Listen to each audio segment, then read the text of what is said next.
Bismillahirrahmanirrahim. Assalamualaikum warahmatullahi wabarakatuh. Teman-teman sekalian, ya, kita seumuran ya. Saya minta tolong bisa di share screen. Ini punya saya karena kalau saya yang share screen sepertinya saya nggak lihat peserta nih. Saya cuma pakai HP. Tolong ya, siapa ya tadi? Kalau ada yang struktur peradaban yang bisa dimunculkan, minta tolong di share screen. Oke, bismillah. Teman-teman sekalian, sebelumnya kan tema kita kali ini itu membahas tentang shifting paradigm. Jadi bagaimana sih kita menggeser, kenapa judulnya kan sebenarnya menggeser paradigma. Nah, pertanyaannya kan kenapa paradigma perlu digeser? Memang kenapa ada yang keliru gitu kan? Dan kalau teman-teman pernah melihat, kita kasih satu contoh ya, satu contoh ketika kita berada di tengah lautan gitu, yang biasa pulang kampung pakai kapal gitu, betapa pentingnya pergeseran 1 derajat itu, ketelitian dari 1 derajat, karena 1 derajat itu gitu bergeser saja itu bisa sampai menggeser pada ujungnya itu bisa sampai ratusan kilometer. Jadi coba kita bayangkan pergeseran kita dari satu titik tujuan kita yang bergeser itu bisa melenceng jauh dari tujuan yang sebenarnya. Gitu. Makanya kenapa sesuatu yang kita tidak pahami paradigma apa yang kita pakai lalu kita langsung memakainya, sementara kita tidak tahu apakah paradigma yang dipakai ini sesuai dengan tujuan kita. Nah, karena pada dasarnya teman-teman kan biasa ya untuk pesan pesan makanan ya pakai GrabFood dan ini ya delivery order gitu. Coba teman-teman, kalau teman-teman lagi mesan, coba kalau Anda sesekali pesan jangan input di mana Anda berada. Anda hanya cari di mana tempatnya, tapi Anda nggak mau kasih tahu di mana Anda berada. Itu kan otomatis kita tidak akan pernah sampai kepada makanan yang kita harapkan sampai tidak akan sampai ke kita. Kenapa? Karena sesuatu itu kan akan mempunyai 2 hal. Satu, titik keberadaan, yang kedua adalah titik tujuan. Selama ini ya bisa dikatakan secara umum dunia pengembangan diri itu hanya berfokus kepada membicarakan tujuan. Padahal dia lupa dia berada di mana. Semuanya berbicara tentang mau kemana. Tapi tidak tahu dia lagi berpijak kemana. Jadi itu ibarat dia tidak memasukkan titik koordinat awalnya, tapi dia semuanya sibuk untuk menentukan tujuannya. Gitu. Dan akhirnya di tengah perjalanan dia baru sadar bahwa sepertinya saya mengambil jalan yang berbeda dari tujuan saya. Ya, ketika pencarian sudah lama kok, semakin lama semakin jauh ya tujuan ini. Baru sadar bahwa ternyata dia mengambil jalur yang berbeda daripada tujuannya. Jadi bukan tujuannya yang keliru. Bisa jadi titik awal dia berdiri dia tidak mengerti. Makanya kenapa paradigma itu menjadi penting, karena dia adalah bidikan awal kita melihat tujuan. Ya. Jadi dia punya alurnya sendiri. Nah, yang pertama adalah karena shifting paradigm itu kan sebenarnya menjadi tujuan. Itu tujuan. Maka sebelum kita bicara tujuan, kita harus tanyakan kembali secara kritis, memang kenapa? Memang kenapa paradigma ini harus bergeser? Memang paradigma sekarang ini kenapa? Apa nama paradigma yang sekarang kebanyakan orang tempati ini? Gitu. Dia nggak tahu namanya, tapi semuanya mau membidik. Mungkin semua hampir sebagian besar orang itu memimpikan kehidupan yang berbahagia, bukan hanya dunia, tapi juga akhirat. Nah, pertanyaannya kok panjangnya usia kita sampai hari ini, kok kayaknya tidak terasa ya ada bau-bau keindahan dari hasanah dunia, apalagi percikan-percikan surgawi gitu. Itu kemana gitu? Apa itu hanya dongeng belaka gitu kan? Nah, jadi saya pertama adalah kita mengenalkan dulu bahwa ada paradigma yang menjadi tolak pandang didikan awal orang untuk memandang kehidupan. Sebelum kita akhirnya, apakah Anda menjadi sepakat seperti yang tema yang saya usulkan tentang paradigma itu perlu digeser? Itu kan sebenarnya tawaran saya. Tawaran saya, apakah Anda mau geser atau enggak? Itu kan kembali ke Anda, karena pada dasarnya pembelajaran kritis yang baik adalah menawarkan, bukan doktrinasi. Bukan indoktrinasi. Tidak ada yang namanya indoktrinasi bagi orang-orang yang berpikir. Karena kebebasan memilih itu ada kepada setiap individu yang berpikir. Oke? Nah, bisa tampilkan nggak screen saya? Struktur paradigma. Saya ingin bicara dulu tentang sesuatu yang sangat besar, supaya teman-teman mulai mengetahui di mana posisi Anda dengan tujuan Anda. Baik, Kak Ririn mungkin bisa screen. Minta tolong Kak Ririn, minta tolong. Terima kasih sudah dibuatkan. Ini kita ada berapa orang? 30. Ya, sambil di ini ya. Ada nggak? Belum ya? Belum. Kak Ririn mungkin bisa screen dulu, Kak. Sambil di share screen, nggak apa-apa ya, saya lanjut ya. Siap, Kak. Oke. Nah, jadi ini adalah tawaran. Oke, teman-teman sekalian, ini tawaran, tidak ada paksaan. Karena kenapa? Kalau teman-teman pengen mengembangkan diri, Anda harus empowerment. Anda harus terberdayakan, bukan terperdayakan. Oke? Jadi saya mengajak Anda menempatkan teman-teman sekalian itu sebagai makhluk, bukan benda. Itu salah satu paradigma yang saya tawarkan, bahwa Anda bukan benda, Anda bukan robot, Anda adalah makhluk yang mulia yang diberikan akal pikiran. Anda bebas menentukan, oleh karenanya Anda bebas, Anda pun harus bertanggung jawab atas setiap pilihan Anda. Oke? Jadi fair ya, kita ini nggak ada yang harus didikte gitu ya. Kita ingin membebaskan diri kita dari sesuatu yang selalu menjebak kita gitu, sehingga kita tidak menjadi kreatif gitu. Tidak menjadi kreatif. Karena pada dasarnya teman-teman perlu tahu, kebebasan memilih itu sepaket dengan responsibilitasnya, yaitu tanggung jawab. Begitu Anda memilih, Anda harus pegang 100% tanggung jawab atas pilihan Anda. Tidak boleh Anda yang memilih terus Anda kabur. Jadi ambil tanggung jawab, silahkan memilih karena itu adalah kebebasan. Kemudian pegang tanggung jawab sebagai paketannya, 100% bertanggung jawab. Itulah makhluk bernama manusia. Oke, ya. Saya perkenalkan ada dua pandangan besar sebenarnya yang lagi berkembang dan kemudian mendapatkan sebuah sintesa baru dari pandangan lama. Di dalam sains ada pandangan yang dari dulu, dari zaman kita sekolah itu sudah berkembang, bernama kita namakan dia sebagai sains material atau sains yang melihat kehidupan ini sebagai materi.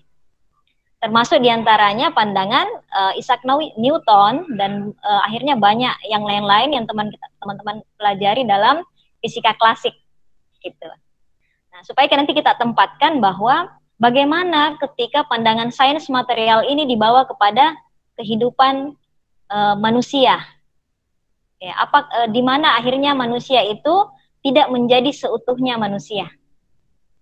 Oke.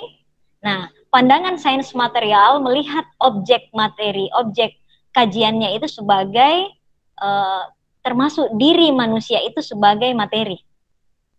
Gitu. Jadi Anda adalah materi. Padahal kita adalah mengandung materi, tapi tidak seluruh diri kita itu semuanya materi. Yang masuk dalam materi kita yang kita bisa lihat adalah fisik kita. Nah, apa resikonya ketika kita mengidentifikasi diri kita sebagai belum ada kayaknya ya muncul diri kita hanya sebagai materi. Nah, begini kira-kira pendekatannya.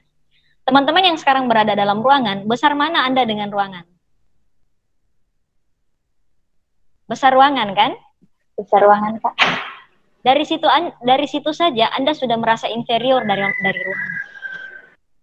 Anda merasa lebih kecil dari ruangan. Iya tidak? Oke? Nah, Anda keluar di jalan raya, Anda menatap ke langit, Anda lebih merasa kecil lagi. Iya tidak? Iya. Iya kan? Iya. Coba di sisi yang lain, Anda diberikan misi terberi sebagai pemakmur dan pemimpin. Pemakmur berarti ada sesuatu yang harus Anda bereskan di muka bumi ini, tapi di sisi yang lain, disidentifikasi diri Anda sebagai materi, membuat Anda merasa inferior. Jadi Anda di sisi yang lain terima tugas, di sisi yang lain hopeless. Di sisi yang lain ini tugas dari Tuhan. Di sisi yang lain, kok kayaknya Tuhan kasih tugas terlalu berat. Inilah yang membuat akhirnya apa? Kita memilih untuk beradaptasi terhadap lingkungan, tapi tidak mengkreasikan segala sesuatu yang telah Allah ciptakan, Tuhan ciptakan untuk mendukung kehidupan kita, karena disidentifikasi diri kita. Jadi pandangan sains sudah ada nggak? Oke. Ya, silakan Anda mencoba untuk menampilkan ya. Sambil saya kasih pengantar, selama apa saya kasih pengantar gitu sampai muncul baru saya masuk ke intinya. Oke. Sejauh ini teman-teman paham nggak pendekatan yang saya berikan? Bisa dipahami nggak? Insya Allah, Kak. Insya Allah ya. Saya pengen melihat bagaimana teman-teman akhirnya ketika kita dibuat gagal mengidentifikasi diri kita. Kita salah identifikasi diri, kita hanya mencukupkan diri kita sebagai materi, maka kita akan merasa lebih kecil daripada ruangan kita. Kan pertanyaannya, memang kenapa? Ya nggak apa-apa, tapi kamu menjadi tidak bisa melakukan yang lebih besar daripada dirimu. Kamu menjadi inferior terhadap lingkungan. Karena identifikasi kita hanya berwujud sebagai materi. Oke. Nah, padahal dalam manusia itu tidak hanya materi. Di mana dia gambarnya? Kenapa saya tak melihatnya? Siapa yang share ya?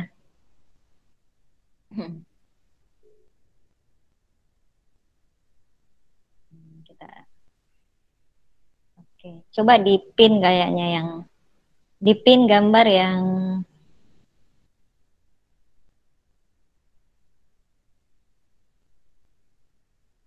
iya.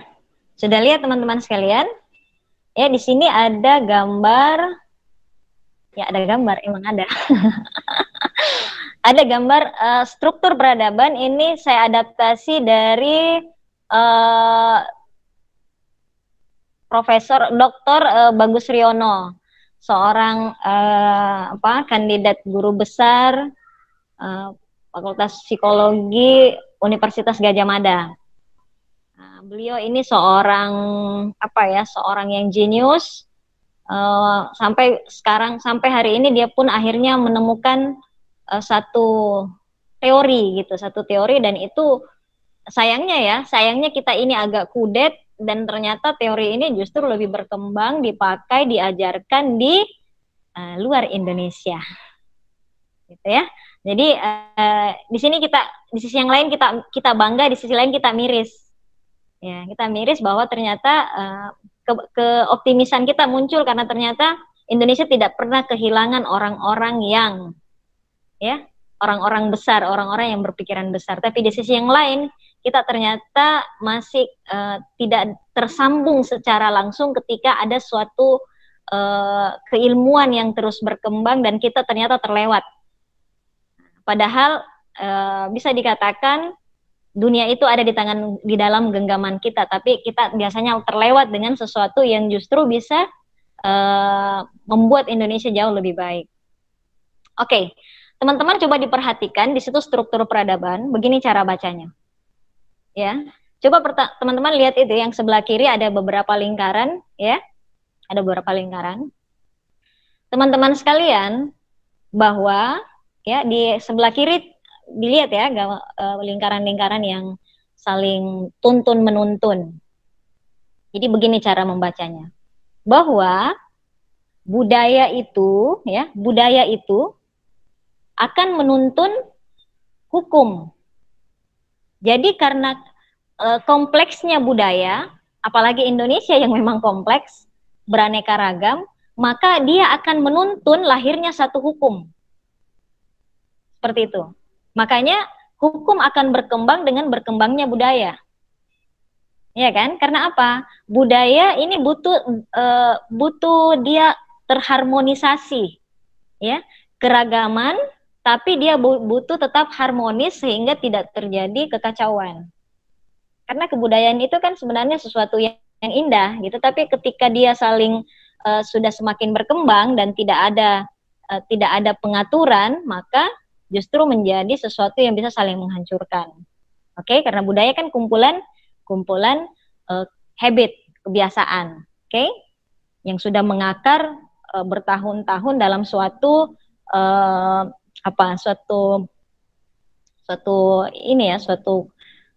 lingkungan gitu.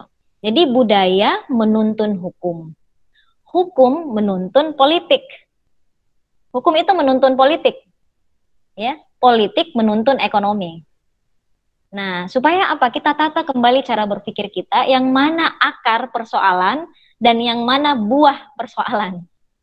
Supaya kita tidak salah dalam melakukan sebuah, apa sih istilahnya ya, mengambil sebuah langkah yang ternyata kita hanya mengobok-obok apanya? Cuma mengobok-obok permukaannya. Bukan berarti jangan belajar ekonomi, bukan berarti jangan belajar politik, bukan. Tapi teman-teman akan harus tahu bahwa apa yang menuntun apa. Sehingga seharusnya menjadi logis mengapa makhluk sekecil kita itu bisa melakukan sebuah tugas besar. Ya, karena yang terjadi adalah bahwa seharusnya tidak perlu terlalu bising kita dalam melakukan sebuah transformasi peradaban. Tapi menjadi bising karena kita tidak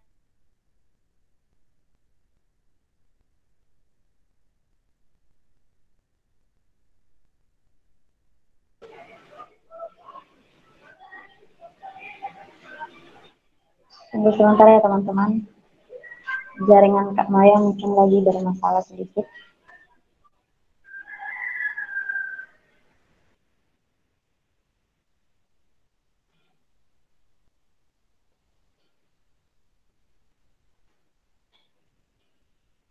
Bersabar ya teman-teman.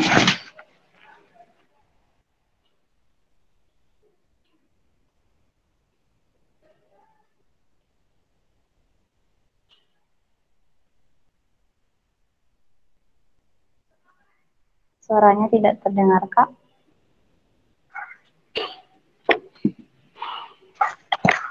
Oke. Nah, saya sempat keluar tadi. Baik. Oke, enggak apa-apa. Nah, itu canggihnya teknologi, bisa mengeluarkan pemateri dari ruangan. Oke. Dan itu unik teman-teman sekalian. Jadi nggak perlu baper ya. Materi keluar sendiri oleh jaringan. Siap. Oke. Ya, kita lihat seperti itu. Makanya teman-teman sekalian, mengotak-atik sistem ekonomi itu tidak akan terlalu efektif kalau budaya kita masih sama. Coba bisa Anda bayangkan, sistem ekonomi apa yang paling menarik bagi Anda mau ubah. Seandainya draftnya sudah ada, tapi budaya kita tidak matching dengan sistem-sistem yang kita buat, itu tidak akan menjadi apa-apa. Kayak gitu. Karena ada ketidaksiapan, ya, ketidaksiapan brainware-nya, manusianya untuk menggunakan sistem tersebut. Karena manusia ini nggak bisa dijadikan robot. Manusia ini hidup dalam sebuah interaksi yang begitu kompleks. Sangat kompleks. Kita punya variabel banyak sekali. Ya, walaupun misalnya saya sama Nurul adalah sama-sama perempuan, itu belum tentu itu bisa seia sekata begitu sama terus.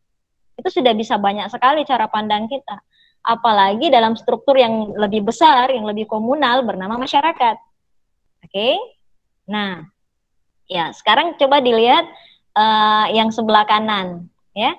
Yang sebelah kanan, bagaimana budaya itu dibentuk. Nah, jadi budaya itu dibentuk dari kumpulan perilaku. Ya, jadi perilakulah yang menuntun budaya. Perilaku, jadilah dia budaya. Perilaku yang menetap, jadilah dia satu budaya. Oke? Oke. Nah, jadi budaya itu dituntun sama perilaku, perilaku dituntun sama pola pikir dituntun sama nilai, nilai dituntun sama asumsi. Oke.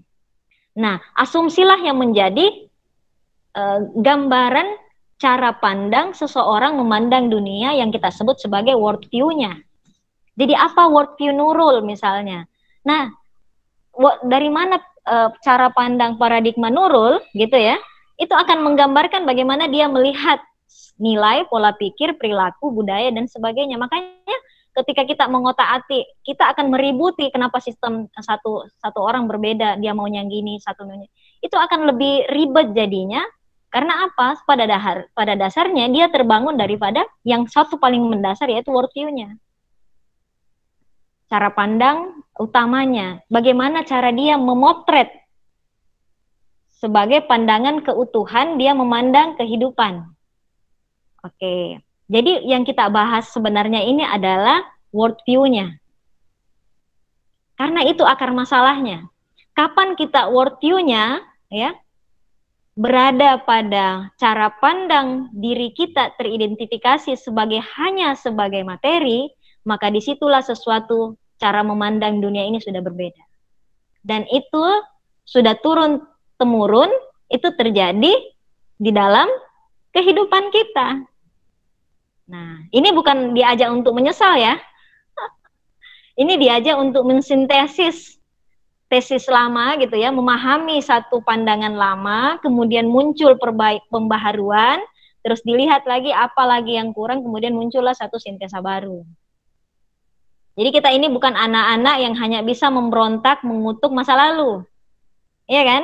Kita memandang masa lalu itu sebagai hasanah keilmuan yang dia punya kelebihan, tapi tentu tidak semuanya itu bisa digunakan. Dia juga punya kekurangan. Makanya kenapa kehidupan menjadi dinamis, karena ada selalu sesuatu yang ditemukan. Ada penemuan baru. Coba Anda bayangkan kalau semuanya sudah fix, kita tinggal ongkang-ongkang kaki. Iya kan? Nah, jadi ajakan pertama saya adalah bahwa kita bukan generasi yang hanya selalu mau mengutuk masa lalu. Kalau kita mengutuk masa lalu, berarti sebenarnya kita dari masa lalu. Iya kan? Nah, padahal orang-orang yang masih masa kini kan kita bukan yang nenek-nenek yang lagi reinkarnasi kan? Yang pernah hidup di masa lalu kan? Nah, salah satunya kenapa kita banyak menuntut masa lalu? Karena seolah-olah kita tidak punya masa depan. Oke, orang optimis melihat masa depan itu tidak akan banyak menuntut masa lalu. Yang dia lakukan adalah bagaimana menciptakan sebuah perubahan. Sayangnya, saya sudah mulai melihat bahwa kita dengan cara pandang identifikasi diri hanya sebagai materi, yaitu sains materialistik lah istilah kita, maka kita mulai dipaksa untuk beradaptasi terhadap keadaan. Adaptasi terhadap keadaan. Itu sama dengan begini. Kenapa hewan saling menerkam? Bagaimana hewan itu saling menerkam dan saling merampas? Jadi kan gambaran perang itu kan pertanyaannya, kenapa manusia mesti berperang? Berarti mirip dengan binatang yang berperang. Kenapa? Karena melihat sumber daya itu terbatas. Makanya kita harus perang dan melihat dirinya itu tidak punya kreativitas lain. Ya, iya kan? Seekor singa hanya melihat dirinya kemampuan menerkam. Cara makan ini memang diberikan komposisi mulai dari cakarnya, ya giginya dan sebagainya. Tapi hanya itu yang dilakukan. Jangan paksa singa harimau untuk membuat satu program baru dan membuat Android jenis baru. Iya kan? Iya. Nah, jadi itu cocok dengan sifat hewaninya. Dan itulah dia memang diciptakan. Nah, pertanyaannya, kalau manusia saling berantem itu kenapa? Itu karena apa? Kreativitasnya nggak tumbuh. Jadi lebih baik saling makan-memakan. Bedanya dia tidak saling betul-betul saling membunuh sekaligus saling gigit-gigitan. Dia membunuh dengan cara yang berbeda. Ya, lebih halus tapi sama-sama mematikan. Paling halus kan saling membunuh lewat media sosial. Itu kan sama kan? Cuma berperadaban sedikit. tapi beda tipis. Sama-sama memperagakan animal instingnya. Ya, silakan juga saling sambil menertawai diri sendiri ya kalau. Oke. Nah, jadi budaya itu dituntun dengan sangat apiknya sampai dari suatu paradigma. Nah, makanya kita akan mengenalkan dua paradigma besar yang lagi berkembang. Yang pertama adalah kita melihatnya dari sisi sains semua. Satu, sains material, dan kemudian muncul sains baru bernama sains spiritual. Sebenarnya secara paradigma begini aja sebenarnya paradigmanya. Satu, paradigmanya linier, memandang sesuatu itu sebab akibat. Satunya non-linier, bahwa ada sesuatu itu tidak begitu, ya. Dia secara simultan hadir. Hanya kelambatan kita menangkap secara sensorik yang membuat kita kira dikarenakan A maka terjadi B. Pertanyaan saya contohnya seperti ini. Mana yang lebih dahulu, ya? Kan kita akan melihat ketika terjadi guntur, yang mana sampai duluan di kita? Cahayanya atau bunyinya? Kilat. Yang mana? Apanya? Bunyinya. Cahayanya. Bunyinya atau cahayanya? Kilatnya. Ya, cahayanya. Cahayanya kan? Cahayanya. Ya, itulah karena sensorik hanya bisa menangkap yang mana duluan.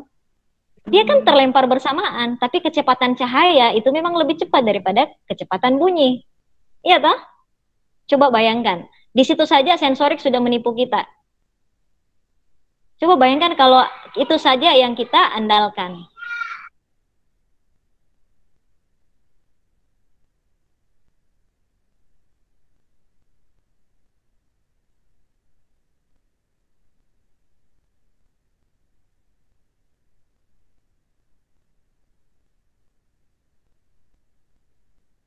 Oke, tadi ada iklan. Ada iklan sejenak. Jadi coba teman-teman bayangkan kalau identifikasi kita hanya berbatas materi. Nah, yang menjadi menarik adalah karena semuanya seperti itu. Pernah nggak? Mungkin teman-teman dengar tentang hukum energi. Ada yang bisa ulangkan hukum energi? Energi tidak dapat dimusnahkan. Apa? Hanya bisa berubah dari satu bentuk ke bentuk yang lain. Coba teman-teman renungkan. Energi tidak dapat dimusnahkan dan hanya bisa dibentuk dari satu. Apa yang ganjil dari itu? Berarti kita tidak perlu Tuhan. Berarti penciptaan sudah fix, Tuhan ongkang-ongkang kaki. Oke? Betulkah Tuhan ongkang-ongkang kaki? Oke, coba bayangkan. Bagaimana hukum energi saja itu sudah mengacaukan pandangan ketuhanan kita. Apakah energi sudah fix? Hanya berubah. Itu artinya ketika energi hadir, Tuhan pulang. Energi silahkan saja bertarung sampai habis. Berubah-berubah bentuk saja berarti materi menjadi abadi. Berarti Anda abadi, berarti Anda tinggal terus di muka bumi, oleh karenanya lebih baik kita saling bunuh-membunuh siapa nanti yang paling bisa kekal di muka bumi ini. Pernah nggak teman-teman berpikir kalau energi itu memang abadi? Kalau memang hukum kekekalan energi itu, energi harus begitu.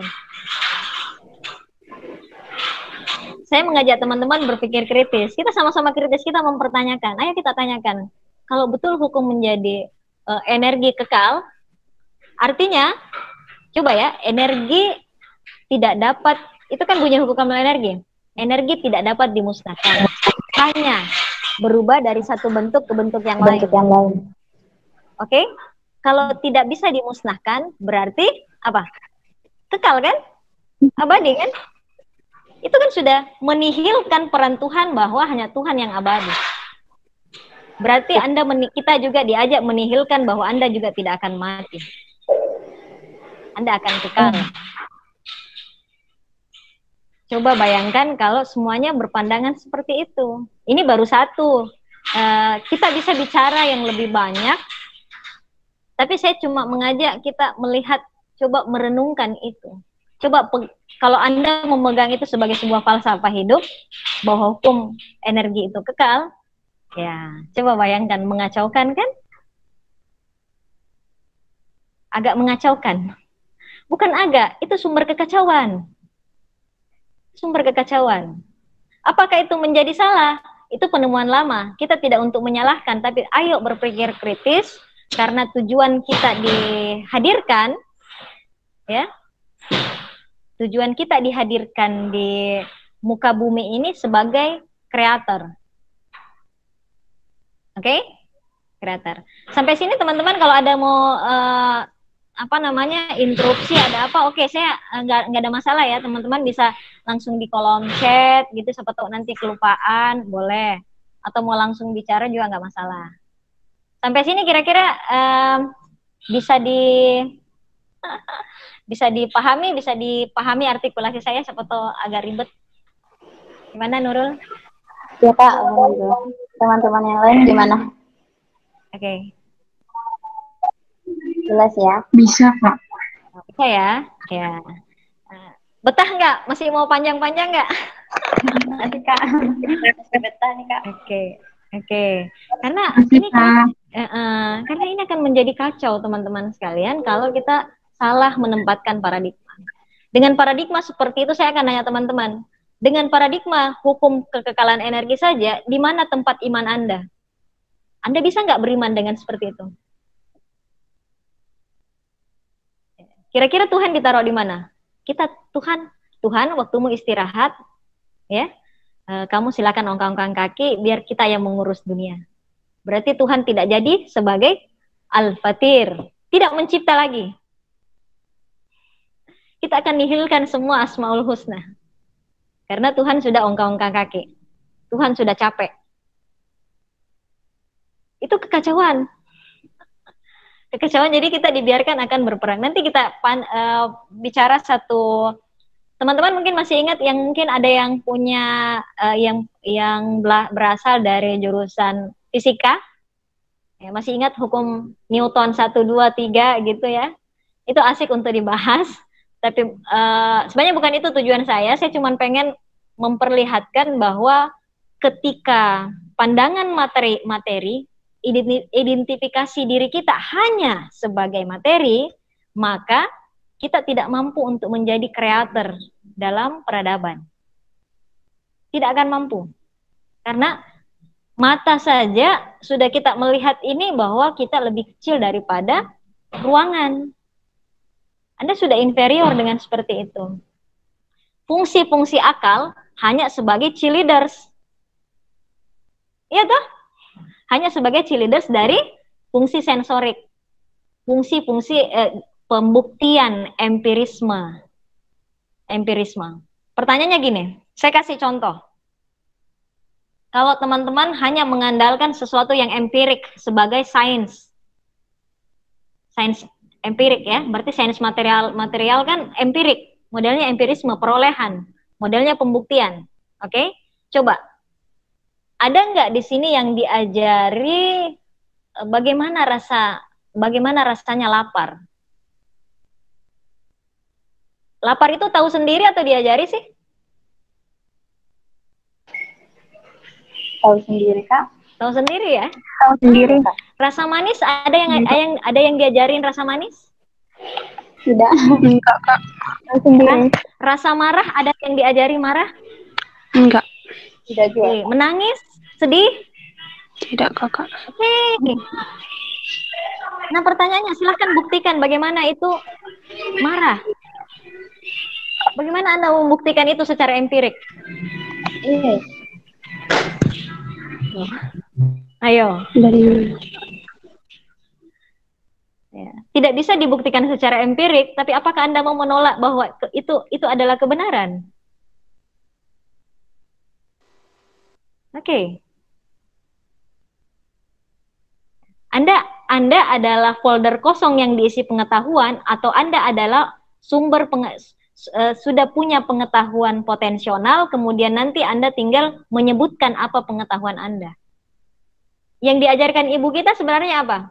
Nama emosi kita Atau memang baru dikasih tahu, baru juga diisi emosinya? Hanya namanya yang diberitahu, misalnya, oh anakku sedihnya. Oh itu namanya sedih, ternyata saya melakukan, oh itu namanya sedih. Oke. Anda tahu memang yang namanya sedih, atau diberitahu juga bahwa, atau diisi juga bahwa ini nak, hari ini saya berikan kamu sedih. Tidak, Kak. Tidak, Kak. Oke, jadi coba Anda bayangkan kalau semuanya berbasis empirik. Anda akan menafikan semua emosional Anda sendiri. Anda adalah folder kosong yang tidak punya semua sisi emosi Anda, kesampingkan saja. Anda adalah robot yang tidak punya emosi. Kecuali kalau artificial intelligence nanti juga kasih masuk emosi. Anda mau nggak diperlakukan begitu terus? Nah, iya kan? Tidak. Nah, coba. Emosi itu kan udah terberi kan? Ya. Jadi Anda bukan folder kosong, Anda bukan tabula rasa kosong diisi semau-maunya orang. Anda adalah satu potensi besar yang sudah dititipkan dengan seluruh pengetahuan. Hanya Anda belum tahu apa namanya, itu saja. Persoalan kita adalah menamai pengetahuan internal kita. Pertanyaannya, selama ini sadar nggak kalau Anda itu semuanya sudah punya pengetahuannya? Jadi Anda sekolah untuk apa? Belajar, mencari Kak. pengetahuan. Ya, mencari ilmu. Mencari ilmu kan? Jadi kan menjadi lucu, Anda mencari sesuatu yang ada dalam diri Anda sendiri. Sebenarnya yang kita lakukan ketika membaca buku, bersekolah, bukan mencari, memvalidasi pengetahuan yang sudah ada di dalam diri kita.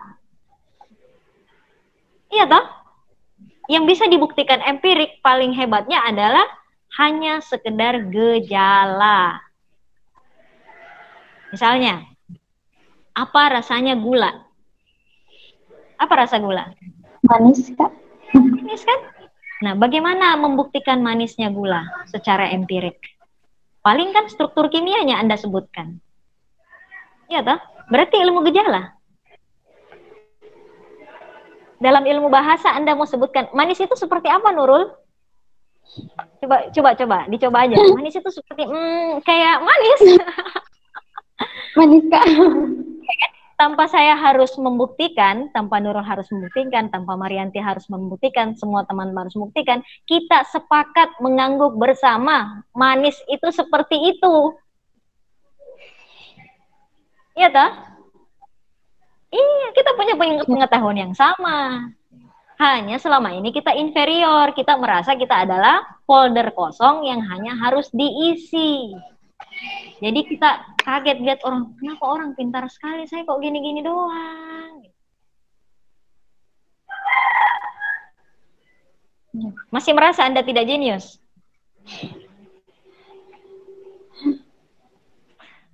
Iya. Anda jenius atau Anda on?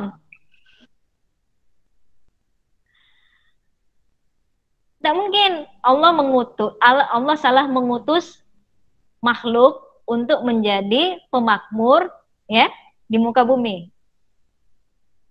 Apakah Allah akan keliru memilih? Ini kan sama dengan kalau kita mau puitiskan sedikit, apakah beban salah memilih pundak?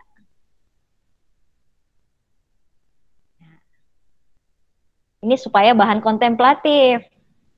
Ya toh? Kemana kita selama ini? Kita terbuai menjadi makhluk kecil yang tak berdaya.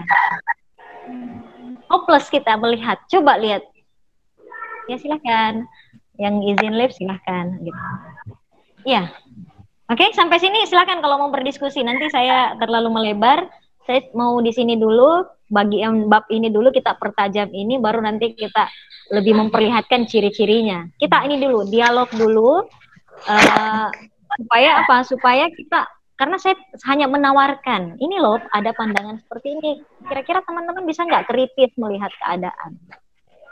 Oke, silahkan teman-teman sekalian. Saya kembali sama Nurul. Oke, baik. Terima kasih Kak, menarik sekali ya teman-teman.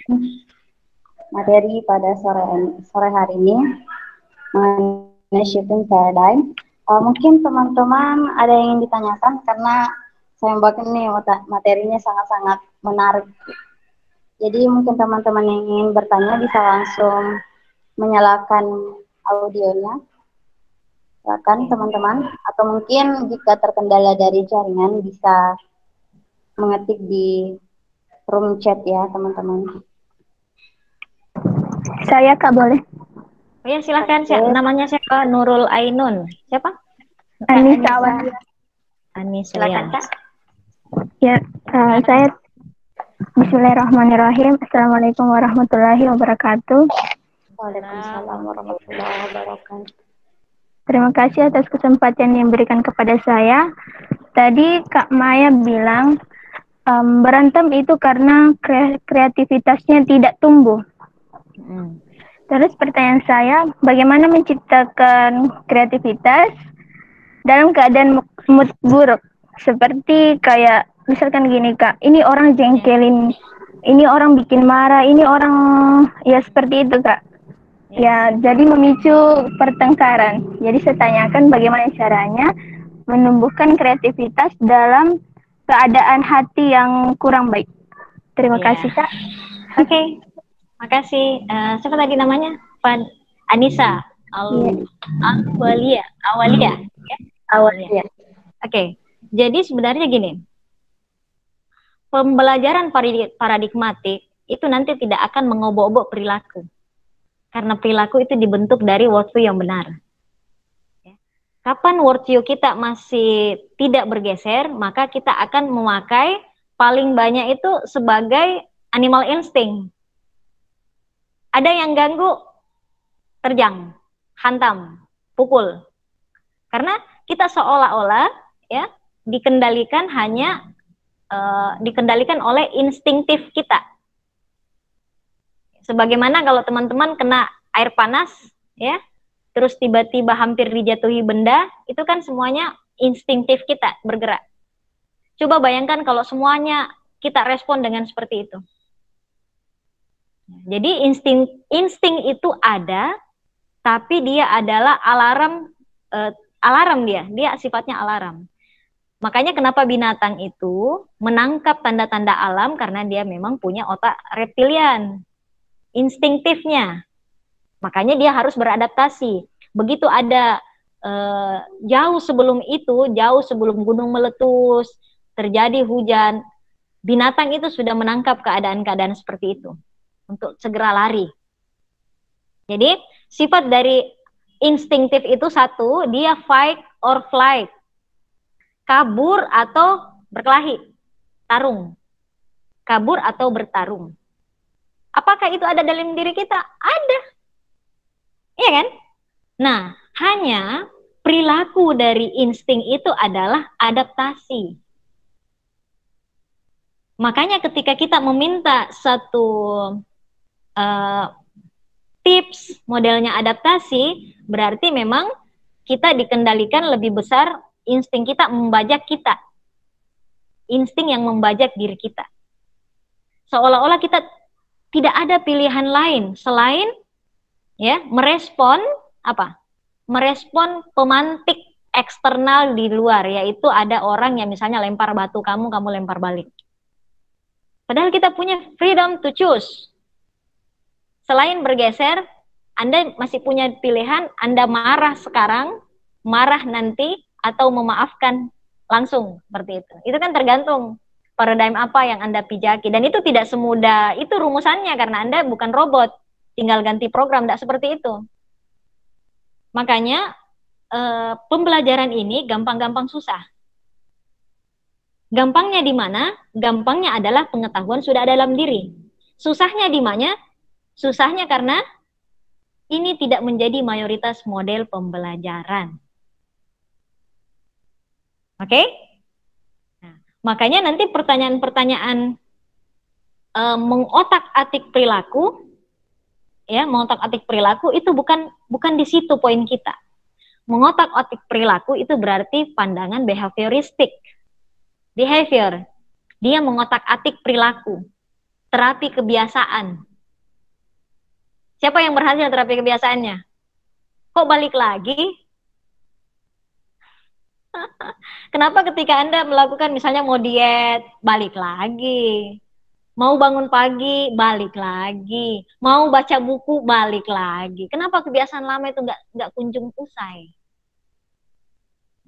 Jadi semoga ini bisa menjawab Denisa ya, bahwa ketika kita hanya mengotak-atik perilaku itu sangat-sangat tidak efektif. Saya nggak bilang salah, tapi tidak efektif. Tidak efektif untuk kita makhluk makhluk semulia yang Allah ciptakan, yaitu kita manusia. Karena begini, saya kasih susunkan. Ada satu peristiwa, kemudian silakan Lulu kalau ingin bertanya boleh langsung atau lewat chat. Peristiwa, kemudian ada behaviornya, perilaku. Ada di belakang behavior ini, perilaku. Apa itu? Belief system. Satu sistem keyakinan. Oke? Nah, kalau behavior yang Anda otak-atik, kenapa kembali lagi? Karena program di belief system yang berjalan adalah menolak perilaku itu. Makanya kenapa tidak efektif? Yang ada adalah belief systemnya yang dibetulkan. Nanti pembicaraan itu bagaimana membetulkan. Karena kalau di sini pasti terlalu berat nanti ya. Terlalu berat kalau tiba-tiba sekarang. Tapi saya kasih bayangan bahwa belief system itu yang mendrive perilaku. Perilaku yang membentuk akhirnya satu peristiwa kita lakukan. Misalnya Anda mengambil sikap gitu ya. Misalnya ada satu orang, ada kejadian memantik kejengkelan. Oke, sikap Anda kan ada. Memarahi, ketakutan kan bisa jadi, ketakutan juga bisa terjadi kan.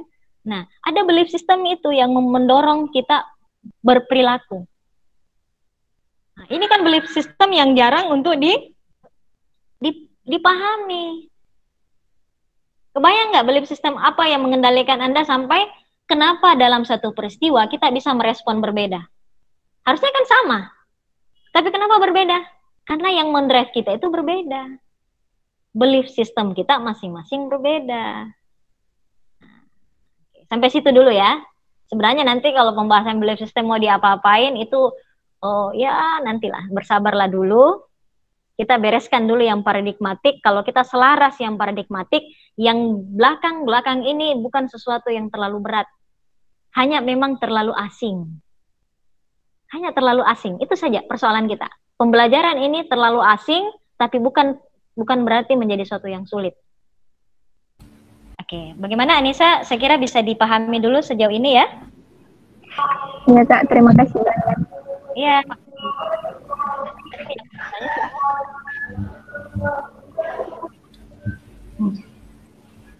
Oke, mungkin masih ada teman-teman yang ingin bertanya. Ini ada Elviana Febi ya, saya baca ininya.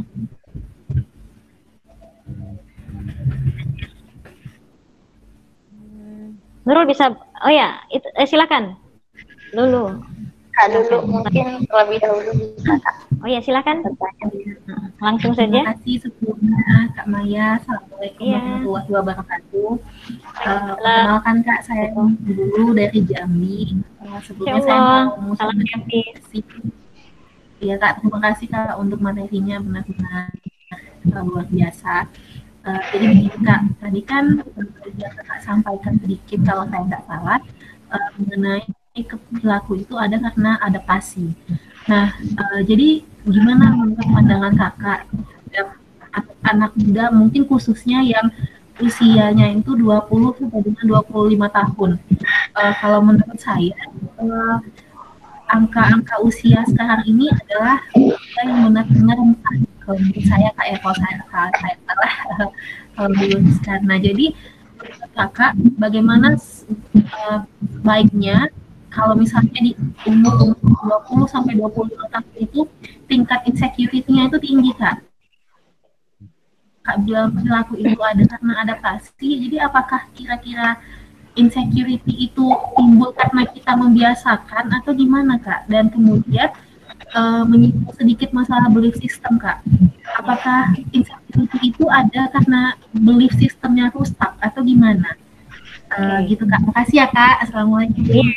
Waalaikumsalam warahmatullahi wabarakatuh. Ternyata itu yang saya untuk membuka sedikit belief system. Oke, jadi gini, belief system itu, jadi kita itu awalnya mengikuti perkembangan otak itu kan, jadi otak kita itu kalau kita pakai teori prion brain, ya, strata otak, itu kan otak reptilian, mammalian brain, dan cortex kan. Jadi kita sebut dulu reptilian, mammalian, dan insania. Masih ingat? Mudah-mudahan masih ingat. Ya? Putus-putus ya, tolong Pak. Sedikit putus-putus. Putus-putus ya. Oke, jadi otak kita ya reptilian, otak reptil kita, kemudian mamalia kita, kemudian neokortex kita. Kita punya otak itu berkembang. Nah, awal kita 0 sampai 7 tahun yang dominan itu adalah reptilian kita. Jadi semua otak ini kita punya ya. Otak. Jadi yang merekam semua memori lingkungan ketika kita lahir 0 sampai 7 tahun itu adalah otak insting kita, instinktif kita, reptilian brain kita. Itulah menyimpan memori. Itu menjadi belief system kita. Makanya mengapa pengasuhan yang kurang bijaksana akan mempengaruhi perkembangan anak di masa depan. Mempengaruhi ya. Kenapa sih tidak langsung bilang menentukan? Karena kita akhirnya teredukasi. Ya, tapi mengalami perlambatan dalam evolusinya. Evolusi pengetahuan kita itu melambat. Karena kenapa? Kita banyak terluka di masa kecil. Tapi ini bukan untuk menyala-nyalain masa lalu, tapi untuk memotret apa yang harus kita lakukan ketika kita terluka. Oke. Jadi belief system kita menyimpan, karena gini, misalnya ketika kita masa kecil usia 5 tahun atau 6 tahun, pokoknya 0 sampai 7 tahun, kita itu hanya merekam sesuatu dan semuanya itu bypass. Apa maksudnya bypass? Tidak ada critical factor, tidak ada rasnya, reticular apa istilahnya, tidak ada sesuatu yang memfilter dia baik betul atau salah, nggak ada. Dia langsung cuk. Jadi semuanya itu dianggap sesuatu yang betul. Tidak ada yang interupsi dia. Karena yang lagi berkembang adalah rekaman utamanya. Oke, jadi misalnya ada tetangga kita aja yang misalnya teman main kita dipukul sama orang tuanya karena misalnya dia suka teriak-teriak, maka yang direkam sama kita adalah ketika orang teriak-teriak sudah betul bahwa dia harus dipukul. Itu belief system kita. Dan itu menjadi tumpukan-tumpukan file kita. Itulah belief system kita. Kapan kita tidak pernah mengedukasi belief system kita, karena kita nggak tahu caranya, akhirnya itulah yang menjadi pengontrol kita dalam berperilaku. Misalnya, kenapa Anda menjadi ngambek ketika diperlakukan itu, padahal ada pilihan Anda memaafkan, ada pilihan Anda, banyak pilihan sebenarnya, tapi pilihan itu semuanya hilang, nggak ada. Tidak pernah kita melihat terhijabi pilihan-pilihan itu. Dan ada orang bisa. Itu karena kenapa? Kita dikontrol oleh belief system kita yang hanya mengandalkan hafalannya. Bukan hafalan sih sebenarnya lebih tepatnya. Memori pengalamannya. Itulah yang dinamakan ego. Jadi ego kita. Apakah ego menjadi salah? Jangan. Ini adalah alat pertahanan tubuh, pertahanan hidup. Coba Anda bayangkan kalau insting itu nggak ada. Ya, Anda disiram air panas, Anda nggak bergeser. Anda digigit anjing, gigit aja. Iya kan? Mau kejatuhan barang, Anda nggak pindah. Jadi insting itu penolong, tapi dia punya keterbatasan. Makanya kemampuannya hanya untuk survive. Ingat ya, kemampuan dia hanya untuk survive. Makanya kemampuan perilakunya menjadi adaptif. Hanya untuk beradaptasi dengan lingkungan, tidak bisa meng-create lingkungan karena melihat lingkungan lebih besar daripada dirinya. Oke. Zaman dahulu kala, ini kayak orang cerita dongeng. Zaman dahulu kala, manusia sebelum zaman purba, itu hanya menunggu sisa makanan daripada hewan. Karena kenapa? Dia takut sama hewan. Jadi dia manjat di atas pohon, tunggui misalnya singa atau apa begitu. Ini tersisa makanan sisanya, baru itu yang dimakan sama manusia. Jadi kalau kita baca zaman purba ya, perkembangan manusia. Kemudian ditemukan api. ternyata hewan itu takut sama api, maka itu dijadikan. Nah, manusia mulai naik posisinya, dia lebih mampu untuk mengendalikan hewan. Dialah yang bisa berburu. Hewan-hewan yang lain itu ya sudah bisa dia singkirkan, dia sudah tidak mendapatkan sisa makanan dari hewan, dia sudah bisa dapat utuh langsung. Itu contoh. Jadi itu perkembangan sampai alat-alat dan sebagainya kalau teman-teman belajar sejarah. Oke, saya kira itu. Jadi kuncinya nanti kita bisa, jadi belief system itu kan semacam rekaman. Nah, pertanyaannya, tidak pernah kita bongkar apakah rekaman itu sudah betul. Karena dia hanya merekam, seperti recording, tugas dia merekam. Anda tidak boleh salahkan rekaman. Kenapa kok salah tulis ini? Kenapa kok tidak kritis? Maunya jangan tulis ini, karena kata pemateri ini sebenarnya kurang tepat. Di buku ini. Nggak ada dia. Apa yang Anda bilang itu yang dia rekam. Apa yang dia tangkap semua informasi pada usia itu adalah kebenaran bagi memori kita. Oke ya? Jadi itu adalah rekaman kita. Kalau dunia pengembangan diri menyebutnya sebagai alam bawah sadar. Tapi nggak usah lah yang terlalu ribet. Kita bahasakan saja sebagai kumpulan sebuah program atau folder arsip pengetahuan yang belum disintesa ulang. Ini betul apa enggak? Ya, tapi ini mendrive hidup kita. Belum pernah kita kritisi. Oke, sip. Kita lanjut ke siapa tadi? Lulu bisa dipahami ya, Dinda? Bagaimana Kak Lulu? Masih ada tanggapan Kak? Oke, ya. Nanti ini seru loh, bisa sampai jam 3 malam ini kalau pembahasan kayak gini. Tapi kita cicil-cicil ya. Cicil-cicil. Oke, lanjut ke tadi ada yang nulis nih kayaknya. Elviana Febi Kak. Iya, saya bisa dibacakan nggak? Saya nggak lihat ini. Ya. Jadi pertanyaannya Kak, jadi sebetulnya reaksi kota terhadap sesuatu itu tergantung persepsi dan belief system yang kita bentuk terhadap diri kita ya Kak. Oke. Persepsi. Sebentar ya, saya masih kurang paham nangkapnya. Sebentar ya, saya gimana ya memunculkan reaksi kota. Oke, di sini ya, di in-call message ya. Jadi sebetulnya reaksi kita terhadap sesuatu itu tergantung persepsi dan belief system kita yang kita bentuk terhadap diri kita ya, gitu ya. Cara bertanya. Iya. Oke. Nah, apakah sebetulnya reaksi kita terhadap sesuatu? Ya, jadi gini, ketika kita dibajak,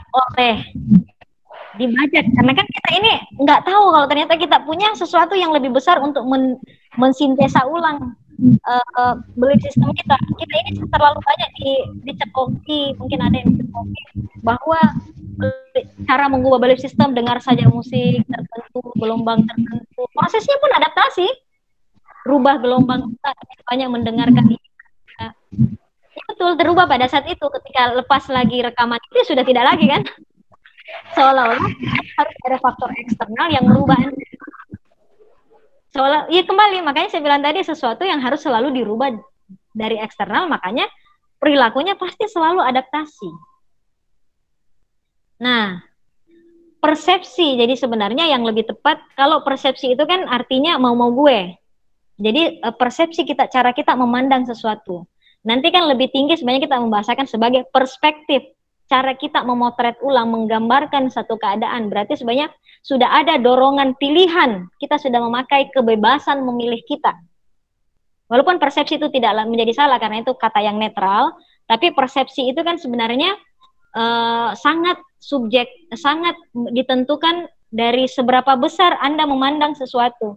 Kalau kita masih kekurangan pengetahuan, kita akan memandang sesuatu lebih terbatas. Lebih banyak lagi, lebih luas lagi, kita sudah mulai berbeda dalam memandang sesuatu walaupun objeknya masih itu saja. Jadi betul bahwa apakah belief system mendrive kita? Iya, mendrive kita karena kita tidak mengambil setirnya. Kita biarkan si ego, biarkan insting kita yang mendrive kehidupan kita. Kita belum tersadarkan sampai 1 jam tadi. Mungkin sekarang udah tahu bahwa ternyata saya penumpang loh dalam kehidupan ini. Ada yang mendrive hidup saya. Contoh mendrive itu seperti ini. Pernah nggak teman-teman habis ngamuk, terus dia bilang, sorry, bukan, aduh, maaf, saya tadi itu keceplosan, saya tidak sengaja. Loh, jadi siapa tadi itu? Ya kan, seolah-olah ada makhluk lain gitu yang melakukannya, dan kita itu kecolongan. Nah itulah, itu yang saya maksud bahwa ternyata tadi itu kita nggak pegang setir kita. Dan hampir kehidupan kita ada yang pegangkan setir kita. Oke? Cuma dipantik saja dari lingkungan, tiba-tiba kita bereaksi secara instingtif. Oke, bisa dipahami Lulu? Ya, siapa tadi namanya? Evi, siapa? Gimana? Oke, Elviana Febi, ya. Kira-kira gitu, Dinda. Jadi Anda bisa minta kembali setir Anda, atau Anda biarkan terus di drive sama insting sendiri. Padahal insting itu cuma teman jalan, ya, teman jalan. Jadi Anda yang tetap pegang setir, dia boleh duduk di samping Anda, tapi bukan dia yang harus mendrive kita. Boleh sesekali katakan bahwa oh bisa kayaknya kita belok kiri atau belok kanan, tapi tetap setir Anda yang menentukan. Oke, kali ini kamu benar, kita belok kiri. Oke, sip. Silakan, tadi siapa yang mau bertanya?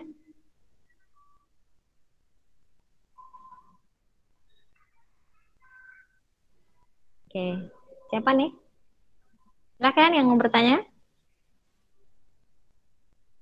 Ada pertanyaannya nggak di sini? Ya, silakan Astri Amalia. Ya, terima kasih sebelumnya ya. Kak Maya. Sayang. Penyampaian materinya itu sangat menarik sekali, Kak. Yang mau ditanyakan menyinggung yang tadi, Kak, antara sabar dan sadar. Dari kasus biasanya itu kan ada pertengkaran atau perkelahian begitu. Kita itu kurang tidak ada sabarnya, malah untuk ke depan itu malah tersadarkan dari perilaku yang sudah diperbuat. Nah, dari yang di penyampaian Kak Maya tadi, bagaimana cara kita memantapkan untuk memegang setir tersebut? Terima kasih. Bagaimana cara mantapnya? Ya sama-sama. Tadi Astri dari mana ya? Oh iya, dari Bengkulu, Kak. Masya Allah, jauh ya. Masya Allah, terima kasih.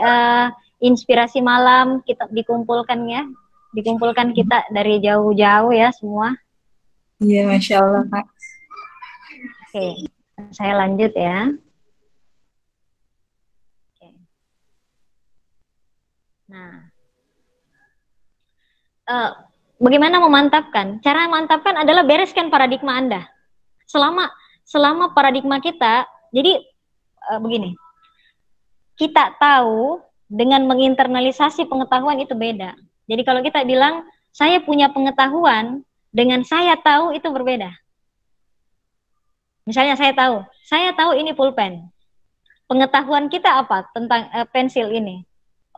Pengetahuan kita tahu, kita semua tahu bisa memfungsikan apa, terbuat dari bahan apa, itu menjadi saya tahu. Kalau pengetahuan adalah ya ini, seperti hafalan kita. Oke?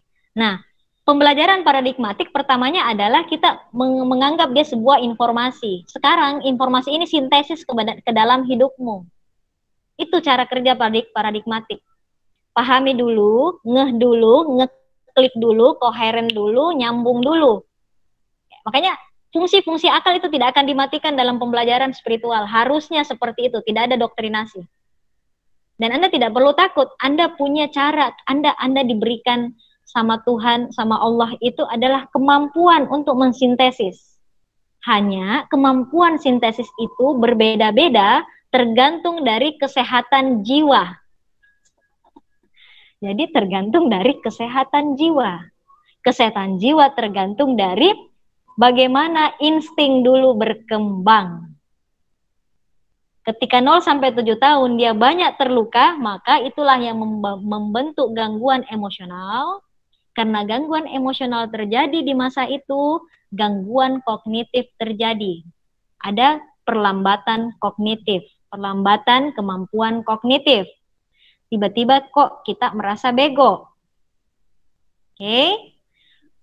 Kita bergaul, udah gede, ketemu sama teman-teman semua, Oke? Kita mulai menjadi minder. Oke? Kok dia bisa, saya enggak? Tapi itu berulang. Akhirnya, oh saya memang begini di kodong. Saya cuma kayak gini deh. Kayaknya yang lain ya. Kayaknya dia memang pintar. Kayaknya memang. Akhirnya apa? Gangguan. Lihat ya terbalik. Lihat ya posisinya. Gangguan emosional mengganggu kognitif. Gangguan kognitif ketika dia berinteraksi secara sosial memperbesar gangguan emosional. Ya. Nah, karena kita sudah tidak mampu mensintesis interaksi kita terhadap lingkungan, kita menjadi pengganggu sosial. Oke? Nanti saya perlihatkan bagaimana struktur istilahnya sebenarnya ACES, Adverse Childhood Experience, bagaimana pengalaman masa kecil itu bisa menghantarkan bukan hanya kesehatan mental yang terganggu, tapi sampai kesehatan fisik. Termasuk diantaranya penyakit degeneratif yang tidak kunjung sembuh. Oke, tapi itu nanti. Setidak-tidaknya saya kasih gambaran, selama kita ya punya intensitas sintesis itu lemah, diakibatkan kita kita tidak sehat secara kejiwaan.